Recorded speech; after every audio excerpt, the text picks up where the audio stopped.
예수님의 18년이라는 제목으로 함께 말씀을 나누고자 합니다.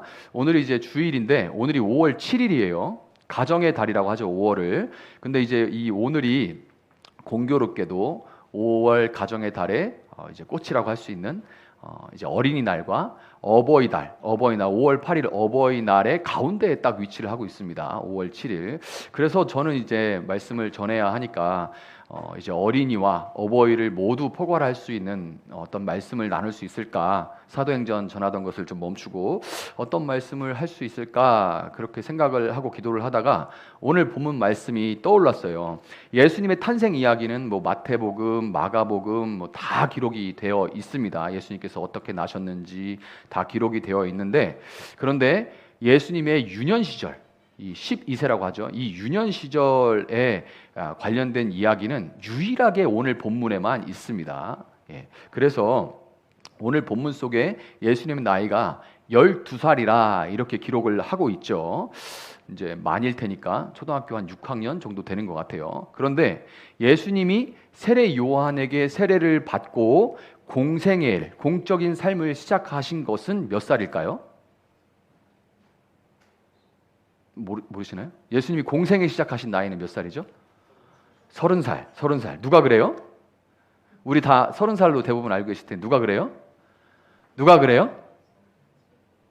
제가 지금 말씀드리잖아요. 누가가 그래요? 누가가 3장 23절에서 예수께서 활동을 시작하실 때에 그는 30살쯤이었다 이렇게 답을 합니다. 그래서 사람들이 이제 이 부분은 잘 모르더라도 30살이었다라고 생각을 하는 겁니다. 정확하게 얘기하자면 30살은 아니라 30살 즈음이었다라고 이제 역사가들 요즘 말하는 걸로 볼 때는 한 34살, 5살 정도 될 것 같은데 어쨌든 30살 즈음이다 이렇게 얘기를 하는 거죠. 그럼에도 일반적으로 우리가 아는 대로 30살이라고 간주를 한다면, 자, 그렇다면 예수님은 탄생 이후에 12살 때 역사의 전면에, 오늘 본문에서 본 대로 역사의 전면에 잠시 선을 보이셨다가 이후에 30 즈음에 공생애를 시작하시기까지 18해 동안 역사의 전면에 전혀 등장을 하지 않으셨던 거예요. 자, 그러면 여기서 우리가 좀 궁금하죠. 그럼 예수님은 이 길다면 길고 짧다면 짧은 이 18해 동안 무엇을 하고 계셨을까요? 예수님은 이건 기록에 전혀 없단 말이죠. 그럼 무엇을 했을까요? 자, 누가복음 1장에서 이어진 누가복음 1장에는 예수님의 탄생한 얘기부터 오늘 이 12살에 걸친 이야기들이 쭉 기록이 되어 있는데, 이 탄생 이야기의 결론에 해당하는 오늘 본문 마지막 절인 52절은 그 기간을 이렇게 정리를 해요. 마무리를 하면서 뭐라고 얘기하냐면, 예수는 지혜와 키가 자라고 하나님과 사람에게 더욱 사랑을 받았다 이렇게 마무리를 하고 있습니다. 그러니까 예수님은 이 18년이라는 시간 동안 어린아이에서 청년으로 그리고 어른으로 하나님과 사람에게 더욱 사랑스럽게, 하나님과 사람 앞에 더욱 사랑스럽게 성장을 해오셨다는 거예요. 그것들이 일일이 기록되어 있지는 않지만 오늘 이 마지막 결론을 볼 때 예수님은 하나님과 사람 앞에 사랑스럽게 성장해 오셨다라는 것을 알 수가 있습니다. 우리 교회에는 오늘은 또 어버이들이 많으시네요. 참 매주 다양한데, 어린아이와 또 어린이와 어버이보다는 가족 구성이 굉장히 다양합니다. 이제 우리 늘 같이 예배하는 식구들은 잘 알고 있지만 가족 구성에 있어서 다양한 구성을 갖고 있어요. 그래서 오늘은 특별히 어린이와 특별히 어버이 뭐 이런 것보다는 예수님이 이 18년이라는 시간 동안에 보이신 성장을 통해서 영적인 가정이라고 할 수 있는 교회에서 그 구성이라고 할 수 있는 영적 어린이와 청년과 그리고 어버이가 어떻게 또한 무엇을 위해서 성장해야 되는지 우리가 함께 살펴보도록 하겠습니다. 예수님의 이 성장을 통해서 우리가 교회의 영적 구성원들이라고 할 수 있는 어린이, 청년, 어버이가 영적인 이 구성원들이 어떻게 또 무엇을 위해 자라갈 수 있는지 함께 살펴보도록 할 거예요. 자, 영적인 어린이와 청년과 어버이의 특징에 대해서 가장 잘 보여주는 말씀이 있습니다. 한번 볼게요. 성경에 사도행전 2장 17절에 이런 말씀이 있죠. 하나님께서 말씀하신다. 마지막 날에 나는 내 영을 모든 사람에게 부어주겠다. 너희의 아들들과 너희의 딸들은 예언을 하고 너희의 젊은이들은 환상을 보고 너희의 늙은이들은 꿈을 꿀 것이다. 아멘. 이 말씀이 사도행전 2장 17절에 있습니다. 우리가 사도행전 초반에 할 때 이미 읽었던 말씀이죠. 근데 여기서 마지막 날에, 이 마지막 날은 예수님이 처음에 오신 2000년 전에 오셨던 그 초림과 그리고 다시 오실 재림 사이에 있는 모든 기간을 마지막 날이라고 해요. 그럼 우리가 지금 마지막 날을 살고 있는 거죠. 이 마지막 날에 하나님이 우리에게 성령을 부어주신다고 합니다. 그런데 이 성령은 아주 간단하게 말씀을 드리면 다시 태어나게, 거듭나게 하시는 영입니다. 성령이 없이는, 이 생명의 영이신 성령이 없이는 그 어느 누구도 다시 태어날 수 없죠. 거듭나게 하는 영인데, 거듭난 모든 사람은 다시 태어난 거잖아요. 그러면 다시 태어나는 사람은 그때의 육체적인 나이에 관계없이 모든 다시 태어난 사람들은 아들들과 딸들이에요. 그러니까 이게 뭐라고 해요? 이거 보고 영적인 아이들, 어린이들이라고 할 수 있는 거예요. 그러니까 그때 나이가 60이든 70이든 뭐 아니면 정말 아이든지 육체적인 나이가 상관없이 거듭난 모든 사람들은 영적인 어린 아이예요. 아이들이 뭘 한다고 합니까? 예언을 한다고 해요. 예언을 한다는 말은 그들의 말이 바뀐다는 겁니다. 그들의 말이 바뀐다는 말이 뭐예요? 제일 중요한 게 뭘까요? 그들이 이전에는 한 번도 불러보지 않았던 그 이름, 바로 하나님 그리고 예수님을 부르기 시작하죠. 하나님을 감히 다시 태어나서 자격이 생겨나서 뭐라고 합니까? 하나님을 아빠, 아버지라고 부르죠. 예수님이 이 땅에 오신 가장 큰 이유 중에 하나는 그 전에 두려워하기만 하던 하나님을 아빠라고 감히 부를 수 있다는 걸 보여주시기 위해서요. 아빠라고 부르는 거죠. 저희 애들은 저한테 거의 반말합니다. 나이 차이가 지금 몇 살인데 저한테 반말을 하는지. 근데 왜냐하면 편하니까 그런 거죠. 편하니까. 아빠, 아버지라고 부를 수 있게 된 거예요. 그래서 그 입술에 하나님을 아빠, 아버지라고 부르고 그동안 그 입술에 가득했던 폭력과 음란의 언어 그리고 탐욕의 언어가 바뀌어진다는 거예요. 그들의 입이 예언한다. 이 말은 그들의 말이 바뀌어진다는 겁니다. 자, 그러면 어떤 말로 바뀌어요? 음란과 폭력과 탐욕의 말이 어떤 말로 바뀝니까? 예수님의 어린 시절을 한번 상상해 볼게요. 예수님이 아기 때부터 머리 뒤에는 이제 카톨릭 쪽에서 많이 그리죠. 이제 후광, 헤일로라고 하는 후광이 비치고 성자처럼 아주 아기 때부터 성자처럼 아주 근엄하게 예수님이 걸어 다녔을까요? 우리가 좀 예수님을 그렇게 생각하는 경향이 있어요. 그분은 예수님이니까, 신의 아들이니까, 하나님이시니까 뭔가 막 어렸을 때부터 거룩하고 그럴 거라고 생각하는데 말도 못하는 갓난 아기일 때도 하나님의 아들이니까 어머니 마리아에게 근엄하게 마리아야 내 기저귀가 축축하구나 갈아라 이렇게 했을까요? 내 기저귀가 몹시 축축하다 갈아라 이렇게 했을 거라고 우리가 막연하게 생각하고 있는 거예요. 근데 예수님을 굉장히 그냥 신적인 부분만 생각을 하죠. 아니죠. 말도 안 되죠. 다른 아이들처럼 그냥 우셨을 겁니다. 애들이 막 나 뒤집어라, 나 축축하다, 나 배고프다, 나 그냥 심심하다 그러고서 계속 울잖아요. 운다는 거는 정직하게 필요를 구한다는 거예요. 내 이렇다, 나 이렇다 그러고서 정직하게 필요를 구하는 거죠. 다시 말해서 거듭난 영적 아이는 실제적인 그 육체적인 나이와 관계없이 하나님을 아버지라 부르기 시작하고 그동안 내 힘으로 악다구니를 쓰면서 살아오다가 세상에서 살아가는 것이 정말 만만치 않죠. 그래서 정말 악을 쓰고서 살아가지 않습니까? 그렇게 악다구니를 쓰다가 나도 모르게 내 입술에 배어버린 폭력과 음란 그리고 탐욕의 언어 대신 겸손하고 솔직하게 하나님 앞에서 필요를 구하면서 우는 기도를 시작하게 돼요. 그 입술에 하나님 아버지, 아바 아버지, 주님 이러면서 뭐라고 얘기를 하죠. 어떤 분들은 먼저 하나님 나라와 의를 구해야지 그렇게 필요를 구하고 뭐 달라 하고 주시옵소서 맨날 이것만 한다고 그게 기도냐? 막 이렇게 얘기를 하는데 아니에요. 아니 기저귀 갈아라 이럴 필요 있습니까? 갈아주세요. 축축해요. 어떡해요? 이렇게 막 우는 게 맞죠. 자, 기도를 시작하면서 언어가 바뀌게 되는 거예요. 영적 어린아이들은. 이 영적 어린아이가 그 다음에 청년으로 성장을 하게 됩니다. 늘 어린아이는 아니죠. 청년으로 성장하면 청년이 됐다. 어떻게 알 수 있느냐? 특성들이 드러나기 시작해요. 물론 저희 애들도 보면 잘하는 걸 보면 이제 육체적으로 막 쭉쭉 성장하죠. 청소년으로 또 청년으로 변해가면서 키도 쭉쭉 크고 이제 막 몰라보지 않습니까? 애들 보면. 그런데 성경적으로 영적으로 어떤 특징을 보인다고 얘기를 하냐면 이런 육체적인 변화 이외에 환상, 영어로 비전이라고 되어 있어요. 이 비전을 본다고 말을 합니다. 그 청년은 비전을 본대요. 그러니까 어린아이로 태어나서 그 입술이 말이 먼저 변한 사람이 그 다음에 뭐가 바뀐다는 거예요? 안 보던 걸 본다는 거예요. 못 보던 걸 본다는 겁니다. 그 눈이 바뀌게 된다는 거예요. 그 시야가, 시선이 달라진다는 말입니다. 만약 그 어린아이 같고 이쁘고 귀여웠던 그 애들이 성장하면서 청소년기에 이르면 신체적인 변화 물론 있지만 무엇보다도 이전과 다르게 세상을 보기 시작하는데요. 물론 이 시야가 달라지니까 그 전까지 고분고분하고 시키는 대로 이렇게 하라는 대로 막 하고 이러면 돼요 막 하면서 또 그거 잘했다고 칭찬받기를 원하고 막 이렇게 했던 그 어린아이들이 고분고분하다가 갑자기 막 반항을 시작하고 왜요? 왜 해야 되는데요? 막 이런 말들을 하기 시작하고 그건 제 생각과 다릅니다. 아니면 대꾸를 안 해버리든지 문을 닫아버리든지 막 이런 짓들을 하죠. 그런데 사실은 이게 부정적으로만 볼 건 아니죠.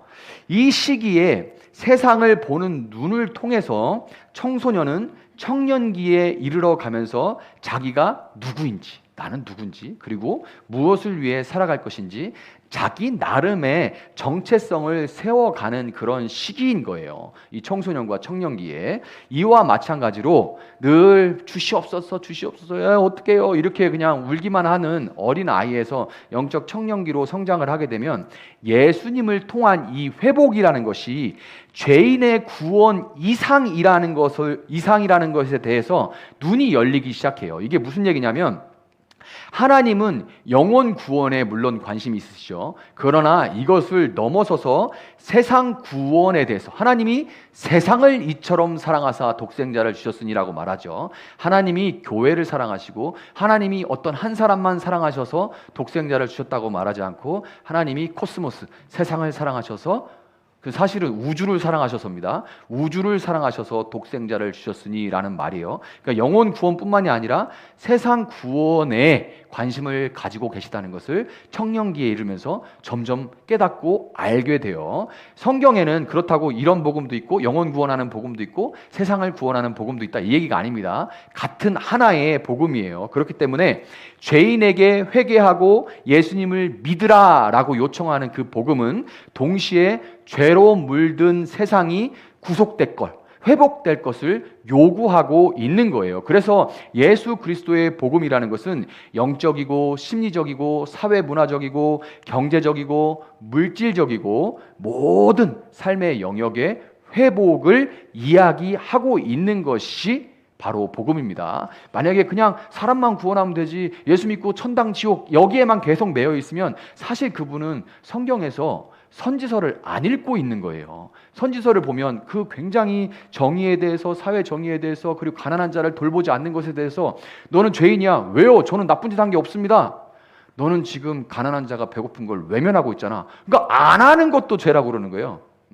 가만히 있는 것도 죄라고 얘기를 합니다. 그래서 이런 것들에 대해서 알아가게 돼요. 청년이 되면서 어린아이는 나죠. 나 배고파요. 나 필요해요. 뭐예요 이러는데 이제 나이가 좀 이제 성장을 하면서 그런 것들이 보이기 시작하는 거예요. 왜 그러지? 왜 세상이 이러지? 정말 이게 하나님 만든 모습인가? 이게 하나님 원하는 모습일까에 대해서 시야가 열려지기 시작하는 겁니다. 이런 복음에 눈을 뜬 영적인 청년들은 만일 당신이 영적으로 의롭게 되었다면, 영적 아이로 어린이로 거듭났다면 그 믿음은 사회 정의와 가난한 사람을 돕는 구제로 나타나야 된다. 떨어져 있는 게 아니라 당연히 성장하면서 이런 모습이 나타나야 된다 하고 이 영적인 청년들은 여기기 시작합니다. 이 팀 켈러 목사님 미국에서 유명하시죠? 미국에서 오신 분도 계신데 미국에서 유명하죠. 지금은 은퇴하셨는데 이 팀 켈러 목사님 심우하시던 뉴욕 리디머 교회에 유명한 구호가 있어요. 지금 제가 한 말을 아예 구호로 만들어가지고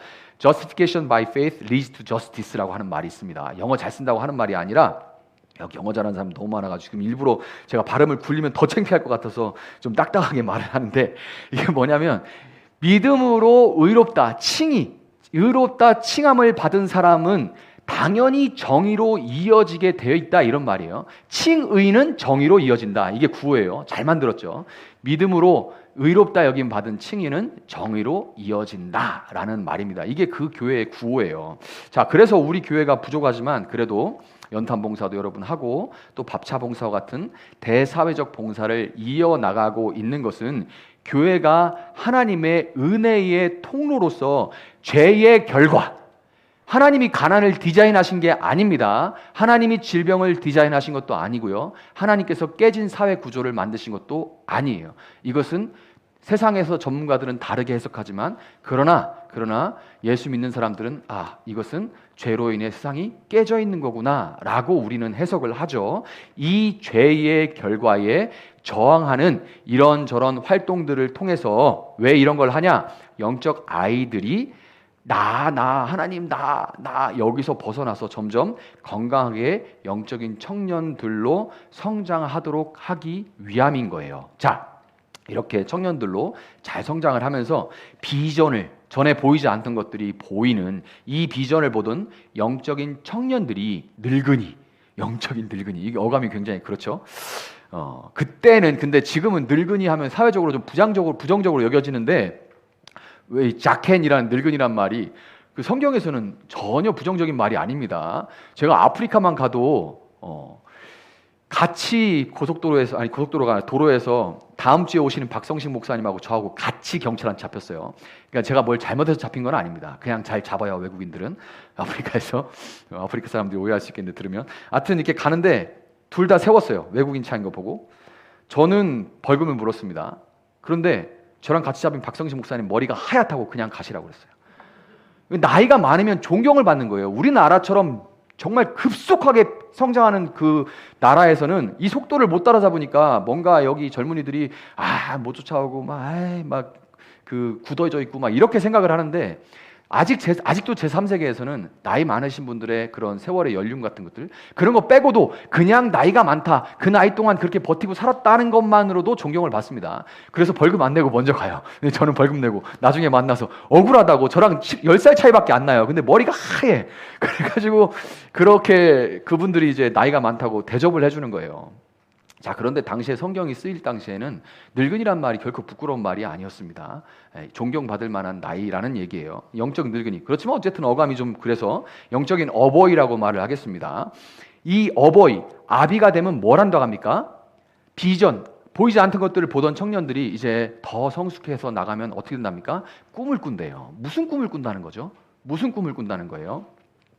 아이와 청년 때에는 꿀 수 없는 꿈, 아이와 청년 때는 아직 꿀 수 없는 그 꿈, 바로 영적인 아이들이 다시 태어나서 건강한 청년들로 자라가면서 온 가정에 가득해서 함께 복음을 전하는, 하나님 안에 거하며 함께 복음을 전하는 가정으로 성장해가는 그런 꿈, 이런 꿈이 생겨나는 거예요. 청년 때는 막 들고 뜁니다. 안 보이던 것들이 보이니까 어떻게 해요? 움직여야 될 것 같아요. 그래서 막 움직입니다. 사건, 사고도 있죠. 그러나 어쨌든 그 가운데서 경험을 합니다. 근데 이제 그것을 더 성숙해 가면 거기서 관계를 추구하고 새로운 사람이 태어나도록 배려하고 하는 일들이 일어나게 되는 거예요. 그리고 이 꿈을 위해서 영적인 어버이들은 기꺼이 자신을 희생합니다. 이게 어버이들이죠. 기꺼이 자신의 것을 희생해요. 지금 부모님들 다 그렇게 자식들을 기르지 않았습니까? 그게 영적인 어버이예요. 그런데 여러분, 한 가지 기억해야 될 게 있습니다. 이것을 조금 어떤 교회들에서는 좀 어떤 영성이나 아니면 어떤 능력 이런 걸 좀 추구하는 교회들에서는 조금 오해하는 부분이 있는데, 영적 어린이와 청년과 아비를 어떤 영적인 계급처럼 여겨가지고 이제 다 아비가 돼야지 어린아이에 언제까지 머물러 있겠습니까? 물론 아비로 성장해야죠. 그러나 이것을 무슨 계급처럼 이렇게 여기는 게 있어요. 어떤 은사가 있으면 영적 아버지급 뭐 이렇게 여기고, 뭐 환상을 보고 뭐 꿈을 꿔서 해석이 되고 뭐 이걸 다 정말 어떤 은사처럼 영적인 어떤 체험들로 여기는 그래서 어떤 영적인 레벨 이런 쪽으로 여기는 경향이 많은데요. 그런 거 아닙니다. 여러분, 영적 어린이, 청년, 아비들은 모두 함께 예수 그리스도 안에서 한 가정을 이루는 구성원이라는 점에서 누가 더 크냐, 누가 더 높으냐, 누가 더 중요하냐의 개념이 아니에요. 그런 개념이 아닙니다. 아이가 있어야 청년이 있는 거고, 서로가 있어야 돼요. 아이가 있어야 청년이 있는 거고, 청년이 있어야 아비가 있는 거죠. 우리 청년들은 장가를 안 가는데, 이건 뭐 육적인 얘기가 아니니까 어쨌든 청년이 있어야 아비가 있는 거죠. 또한 아비가 있어야 아이가 존재를 하고 살아가면서 버틸 수 있는 거죠. 아이 없이, 그 아비가 없이 어떻게 아이들이 그냥 살아날 수 있습니까? 짐승들은, 정글에 있는 짐승들보다 비교해서 인간은 정말로 누군가의 도움이 없이는 살 수 없는 그런 존재잖아요. 그런데 반대로 또 얘기를 하면 아이가 있어야 아비가 되는 겁니다. 그러니까 누가 높다의 문제가 아닌 거예요. 자, 그렇기 때문에 영적 아이, 어린이, 청년, 그리고 아비들은 모두 각자 또 함께 성장해 가야만 하는 겁니다.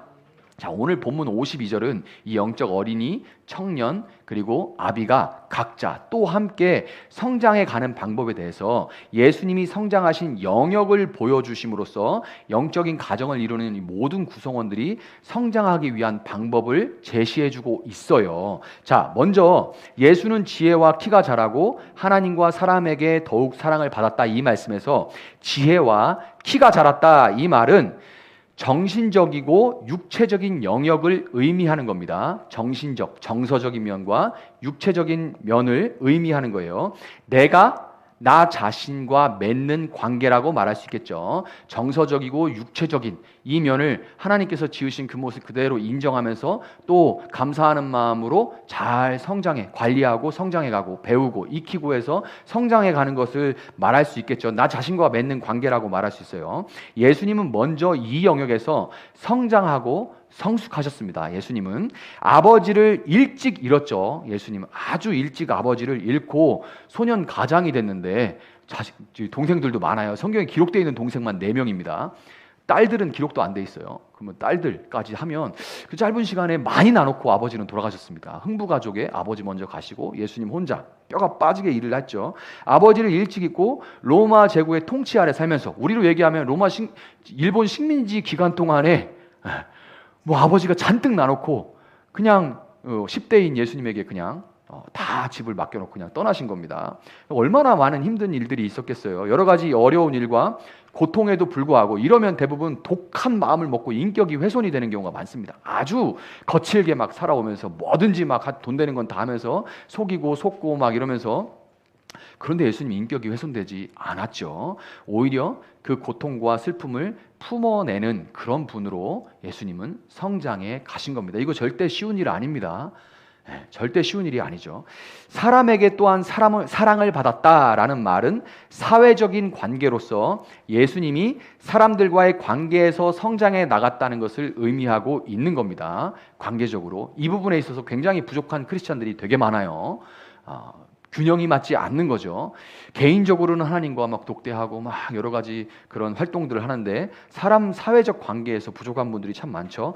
그런데 여러분, 예수님 보세요. 사복음서에 나타난 예수님은 불쌍히, 이 긍휼히 여겨야 될 사람한테는 눈물을 흘리면서 불쌍히 여기십니다.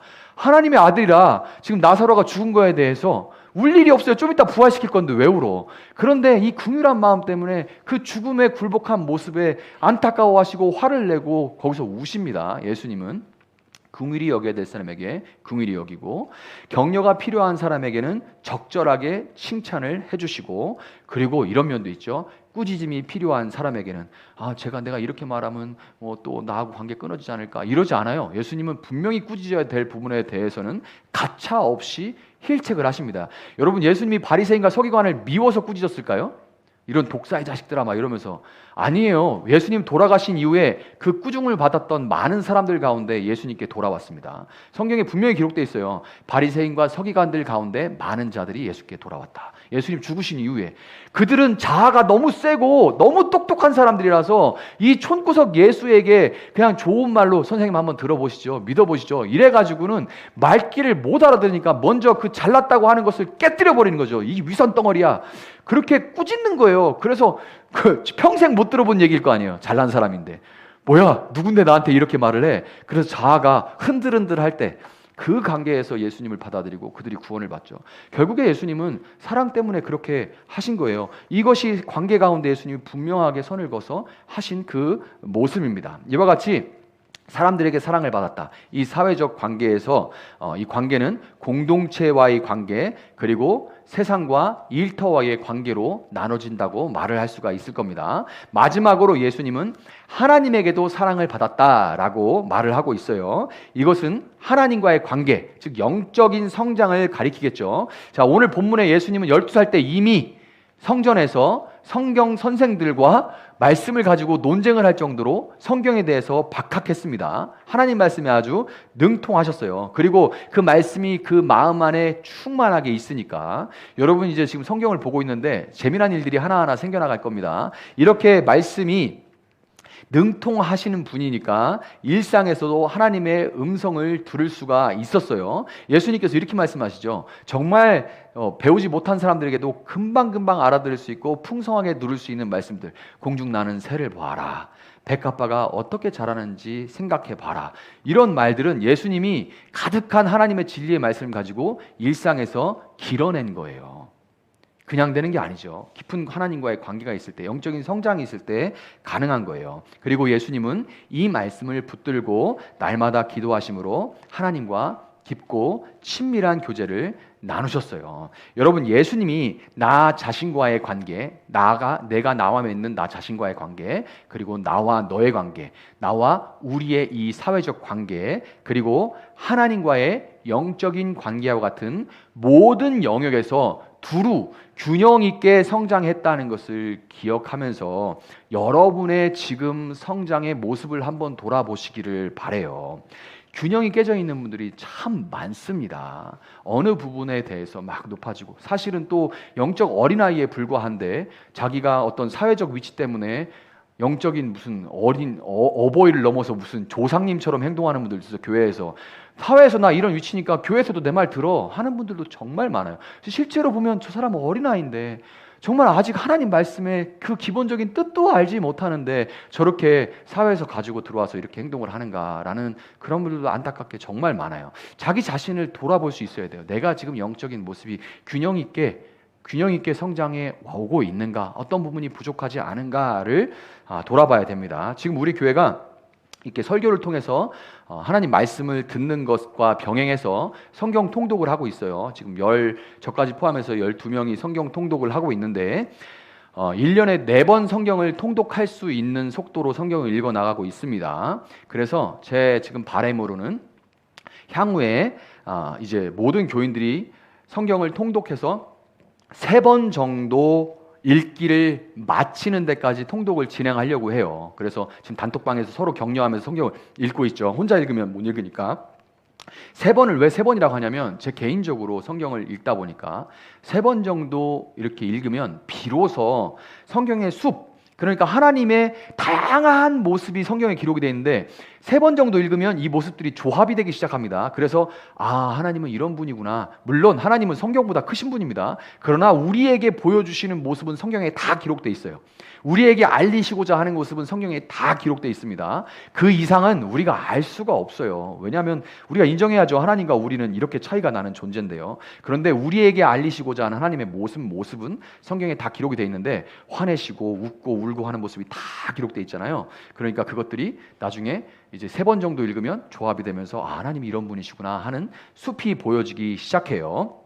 자, 그리고 나면 한 3번 정도씩 읽어서 무슨 말 하는지 아는구나 라는 것들이 보여지기 시작하면 여러분들도 이제 묵상을 시작하게 될 겁니다. 그래서 숲속에 있는 나무 하나하나를 보면서 이제 하나님의 표정과 감정을 읽어나가는 거예요. 이런 분이구나. 하나님은 이런 분. 그런데 이제 하나하나의 사건에서 하나님의 표정과 속마음 안의 깊은 것까지 읽어나가는 거죠. 그리고 그 말씀을 연구하고 암송하는 단계까지 이제 생각을 하고 있어요. 그래서 지금은 뭐 많은 것을 바라지 않고 통독을 해나가고 있는 이유가 그렇습니다. 자, 이렇게 나가다 보면 여러분들도 예수님이 공중 나는 새를 보라 하는 것처럼 걸어가면서 보신 거예요.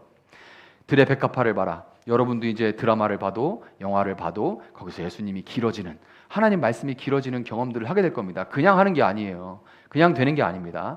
통독을 하고 하다 보면 그 눈이 보이지 않는 것들이 이제 보이기 시작하는 겁니다. 자, 그리고 이 말씀들이 풍성해지는 걸 가지고 수요 기도회와 부흥회 그리고 수련회 등을 통해서 기도 훈련으로 계속 이어져 나가겠죠. 한편 가을에는 상담과 내적 치유를 좀 할 생각이에요. 좋은 분이 계셔서 이렇게 또 모시고, 그래서 나와 관계를, 나 자신과의 관계를, 나 자신을 그대로 받아들이지 못하게 하는 상처들이 많이 있지 않습니까? 그런 것들을 극복하고 나 자신과 관계를 회복하는 기회를 마련하고, 또 교회 주도가 아니라, 교회는 사회봉사센터가 아닙니다.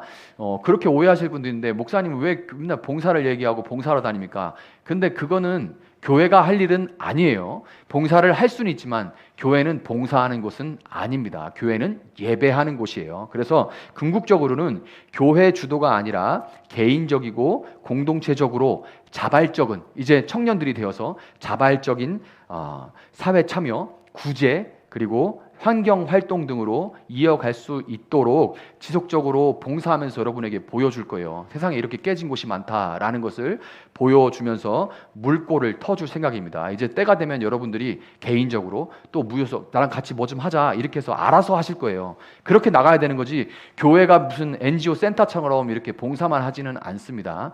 궁극적으로는 여러분이 해나갈 수 있도록 물꼬를 터주는 거예요. 자, 여러분, 가정은 누구 하나가 특출나서 가정이 아닙니다. 누구 하나가 특출나서 가정이 아니에요. 그리고 누구 하나가 특출나다고 강조해서도 안 돼요. 제가 말씀드렸죠. 세종에서 아이들이 왜 이렇게 눌려있냐 보면 엄마 아버지들이 너무 잘난 분들이 많아요. 엄마 아버지 너무 두 분 다 잘나 있는 분들이 많아요. 애들이 어지간히 점수를 받아도 야, 엄마 아빠는 더 잘했어. 그거밖에 안 돼? 이렇게 말을 해요. 애들이 그러니까 칭찬을 못 받아요. 길을 못 펴니다. 애들이 분명히 똑고르고, 최종 와서 충격받은 문화 충격. 애들이 어른을 보면 엘베에서 안녕하세요 인사를 해요. 왜 나한테 인사를 하지? 한국의 다른 지역들은 엘베에서 만나면 서로 이렇게 떨어져 있습니다. 다 핸드폰 보고 있고, 이상한데 이 사람? 이게 한국의 문화인데, 안녕하세요 하고 인사를 해요. 정말 똑바르게 자란 애들이 많거든요. 근데 그 애들이 길을 못 펴요. 엄마 아버지들이 너무 잘났어요. 너무 잘났어요. 누구 하나가 특출나서 가정이 아니에요. 누구 하나 특출나려고 가정을 하는 것도 아니지 않습니까? 가정이라는 것은 함께 있고 함께 성장하는 곳입니다. 가정이라는 곳은 함께 있고 함께 성장하는 곳이에요. 부디 영적인 가정인 이 교회에 하나님께서 마련하고 베풀어 주신 것들을, 이건 나의 특권이다. 다른 사람, 믿지 않는 사람 누릴 수 없는 특권이다. 이렇게 특권으로 누리고 함께 울고 웃으면서 균형 있게 성장해 나갈 수 있기를 바랍니다. 자, 52절에는 예수님이 모든 영역에서 고루 균형 있게 성장하셨다라는 것만큼 중요한 비밀 한 가지를 말해 주는데요. 바로 예수님의 키가 확 크고 난 다음에 어느 날 갑자기 영적으로 변한 것이 아니라 키와 지혜가 자라고 하나님과 사람에게 더욱 사랑받았다. 그렇게 기록이 돼 있다는 겁니다.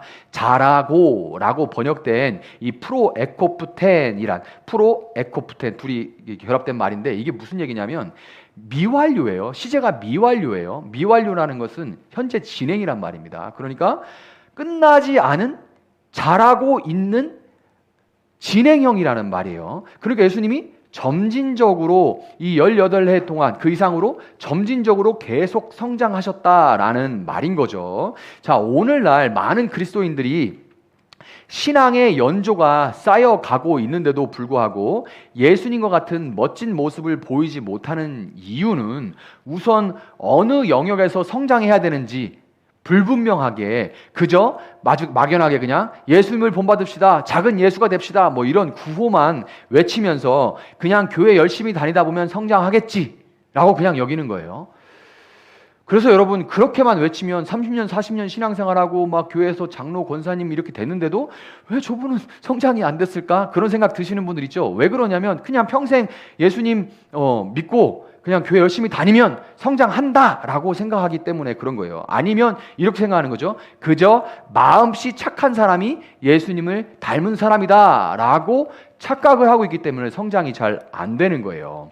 그리고 그러니까 이 영역이 어떤 부분에서 내가 고르게 균형 있게 성장하지 못하고 극단적으로 한쪽만 추구하고 다른 쪽은 성장하지 못하는지. 그러니까 왜 새벽 예배 끝나고 새벽 예배 때 그렇게 방언으로 기도하고 옛날 말로 나가는 길에 남의 집 고추밭에서 고추를 따가는지를 모른다는 거죠. 그렇게 30년 40년 신앙생활하면 이거는 이렇게 영적으로는 막 이렇게 올라가는데 진짜 올라간 건지 잘 모르겠습니다. 그런데 다른 부분들은 바닥을 치는 이런 일들이 이제 있을 수 있는 거죠. 자, 그리고 그것만큼 중요한 또 다른 이유는 사람들이 이 성장이라는 것이 오랜 시간에 과정을 거쳐 되는 일이라고 생각하지 않기 때문이에요. 어떤 사람, 많은 사람들이 기독교를 오해해서 그리스도인들이 되면 어느 날 그냥 불 받아서 갑자기 변한다는 착각에 빠져 있습니다. 이게 되게 유혹이 세요.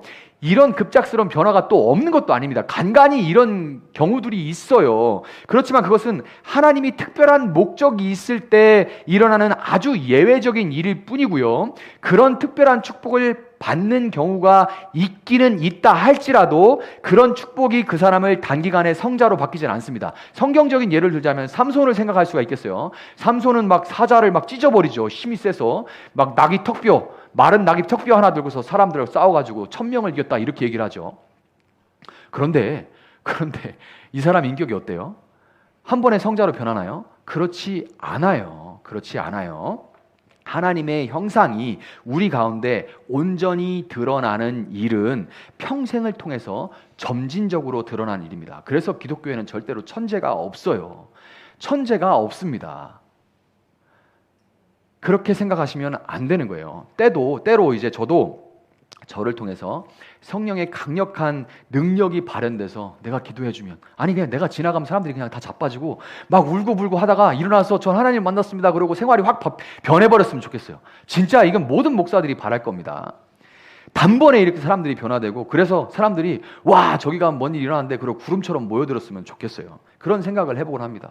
그러면서 이제 현실 자각 타임이 오죠. 나는 뭐 하고 있지? 그러면서 그러고 있는데, 근데 여러분 잘 생각해 보세요. 왜 하나님은 그런 일이 정말 드물게 거의 일어나지 않고 이렇게 정말 한 사람 놓고 씨름을 하고 속을 썩고 애를 쓰고 여기 갔다 저기 갔다 내 힘으로 안 돼서 또 누구의 도움을 구하고 막 이렇게 막 지난한 이런 일을 겪게 하시는지. 근데 한번 생각해 보세요. 요즘 시끄러운 JMS 정명석도 처음에는 JMS 정명석 그 JMS를 이루는 사람들이 대부분 우리나라에서 가장 이제 학벌 좋은 그 학교들의 사람들이 처음에 시작을 했습니다. 자, 그 사람들이 지적인 면으로 정명석한테 끌렸을까요? 아니에요. 대선 과정에 투표를 하는데 이거 순서대로 1, 2, 3, 4번이네? 그러니까 정말로 30%, 29%, 28%, 27% 이렇게 나와가지고 당선이 되는 거예요. 정명석이 그렇게 얘기를 하는데 기가 막히죠. 그리고 사람들의 병이 낫는 일들이 정말 숱하게 일어났다고 해요. 그래서 사람들이 몰려드는 거죠. 근데 시간이 지나서 좀 극단적인 얘기는 하지만 JMS 같은 경우에, 그러나 여러분 그런 능력을 통해서 교주 자신을 비롯해서 추동자들이 정말 전인격적으로 사랑 안에서 성장했다고 말할 수 있습니까? 그렇지 않죠. 분명히 알고 있죠. 교회들도요. 정말 능력이 많이 나타났던 교회들, 한번 여러분 이제 신앙 연조가 있으신 분들 생각해 보세요. 그 교회들의 지금 모습, 그 교회들에서 불받았다 했던 분들의 지금 인격적인 모습들을 전인격으로 정말 성장했나를 잘 돌아보시기를 바랍니다. 이번 주에도 제 개인적으로 여러 가지 일들이 있었는데 그런 일들을 겪어가면서 아는 분들도 있을 거예요. 겪어가면서 제가 느끼는 거는 제가 정말 아직도 너무나 부족하다는 겁니다. 많은 경우에 어떻게 할지를 저도 잘 모르겠어요. 그래서 기도하게 됩니다. 아직도 너무 부족하다는 거예요. 그리고 여전히 공사 중이라는 사람이라는 것을 깨닫는데, 그런데 또한 뭘 느끼냐면 그나마 지난 시간들의 그 지난한 씨름들이 있어 왔기 때문에 이만큼이라도 해나갈 수 있게 해주셨구나를 제가 깨닫게 돼요. 그런 시간들이 없었으면 왜 그렇게 살아라고 아마 분명히 저는 얘기했을 겁니다. 시간이 아깝지 않냐고 그렇게 살았을 거예요. 그런데 그렇게 안 하고 거기서 또 씨름을 하고 고민하고 나의 연약함을 깨닫지만 동시에 그나마 지난 시간들이 있어서 이만큼이라도 해나갈 수 있구나라는 생각을 해보는 거예요. 여러분 참 안 변하는, 참 위로가 되는 말씀이 있습니다. 참 안 변하는 갈라디아 교인들을 두고 능력의 사도로 잘 알려진 사도행전 보면 나중에 여러분 볼 거예요. 사도 바울이 자기가 이제 텐트 만드는 기술자잖아요. 여기다 이렇게 앞치마 두고 손 닦아가면서 이렇게 일을 하지 않습니까? 이 앞치마를 이렇게 두면 사람들이 그 앞치마를 가져가서 병자에게 얹으면 병자들이 막 나았어요. 저는 그런 현장에도 한번 있어 봤습니다. 아프리카에서 정말 사람들이 막 기름 갖다가 부으면 막 낫고 이런 일들이 그런 못 사는 나라에서 일어나요. 아직도 일어납니다. 하나님 그렇게 일도 하세요. 그런데 이 능력의 사도로 알려진 사도 바울은 갈라디아서 4장 19절에서 이렇게 말을 합니다. 그 사도 바울이 나의 자녀 여러분, 나는 여러분 속에 그리스도의 형상이 이루기까지 다시 해산의 고통을 겪습니다. 아멘. 이렇게 얘기를 해요. 그래서 이게 목회자의 마음으로 읽으면 좋게 써놓은 거지. 와, 정말 더럽게 안 변하지만 그러나 저는 애 낳는 고통으로, 저는 애를 안 낳았지만 그러나 애 낳는 고통을 다시 저는 겪겠습니다. 아비의 마음이죠. 다시 겪겠습니다. 근데 하나님 앞에서 저도 되게 안 변해요. 저도 되게 안 변하고 여러분도 참 안 변하고 답답할 때가 참 많지만 우리 예수님의 18해와 같은 이 지난한 성장의 길, 결국 우리가 닮아가야 될 분, 좀 이따 얘기를 드리겠지만 결국 닮아가야 될 궁극적인 목적이 뭐인지를 우리가 알아가야 하기 때문에 그냥 사회적인 성공을 위해서 성장하라는 얘기가 아니잖아요. 목적이 어떻게를 알았는데 무엇을 위해서가 이제 남았기 때문에 이 지난한 과정을 겪어야만 하는 거예요. 그렇기 때문에 우리가 포기하지 말고 함께 보듬어 가면서 끝까지 이 길을 걸어갈 수 있기를 소망합니다. 말씀을 정리하도록 하겠습니다. 제가 전에 사회의 친구들과 고등학교 동창들하고 이야기를 나누다가 저는 목사니까 이제 애들 이제 사회 친구들 만나면 저도 막 친구들 술도 한 잔씩 따라주고 고기도 거주고 그래요. 저는 안 먹고도 얘기를 잘합니다. 예전에는 그런 관계가 안 됐는데 이제는 그게 돼요. 애들이 다행히 저한테 목사라고 먹으라고는 안 합니다. 물론 한 번씩 헛소리는 하지만 제가 뭐 그거 안 먹는다고 얘기를 못하고 놀지 못하는 건 아니니까요. 근데 그 친구들은 교회를 안 다니니까 이제 얘기를 두런두런 하면서 한번 이렇게 물어봤어요. 인생의 목적에 대해서 한번 물어봤습니다. 너는 이제 인생의 목적이 뭐야? 그러니까 애들 반응이 다 뭐였냐면 피식 웃어요. 다 기가 막히다는 듯이 웃으면서 아직도 인생의 목적을 찾냐, 그런 게 어딨냐라는 반응이었습니다.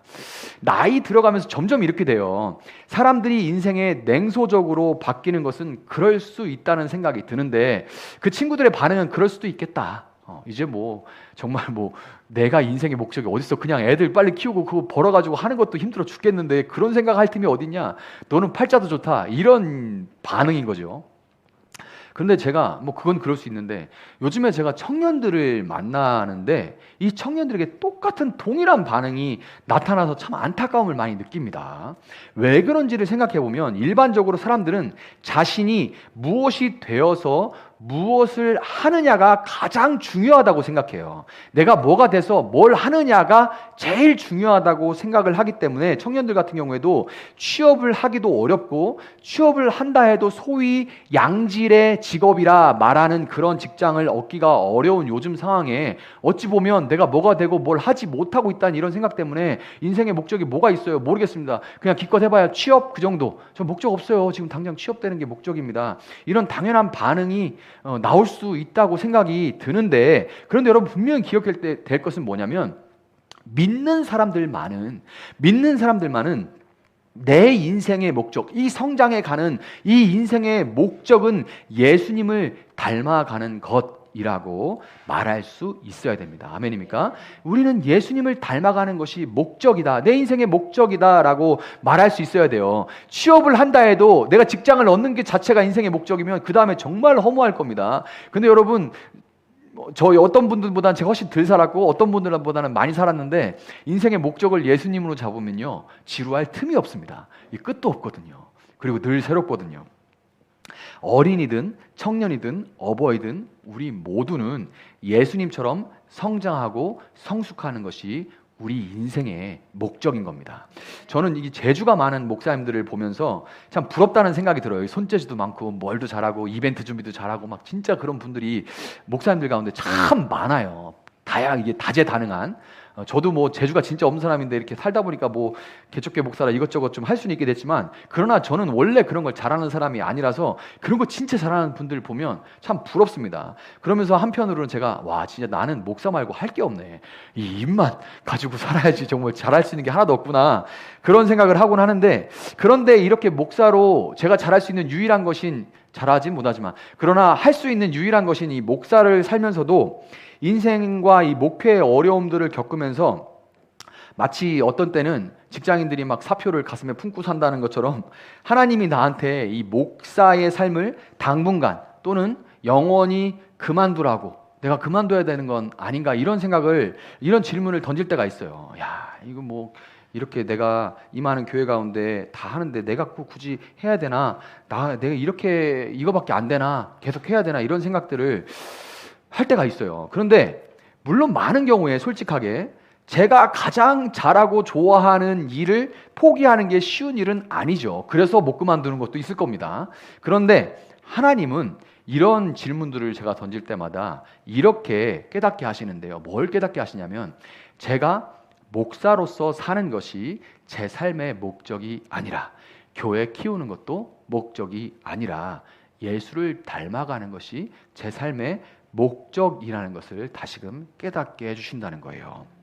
여러분, 교사라면 예수님 같은 교사, 음악가라면 하나님을 닮은 음악가, 직장인이라면 예수님을 닮은 직장인이 되는 것을 우리의 목표로 두고 성장해 갔으면 좋겠습니다. 하나님이 맺어주신 이 영적 가정에서 서로가 서로를 위해 존재하면서 서로를 세워주면서 함께 예수님을 닮은 모습으로 성장해가는 저와 여러분, 또 우리가 되기를 예수님의 이름으로 축복합니다.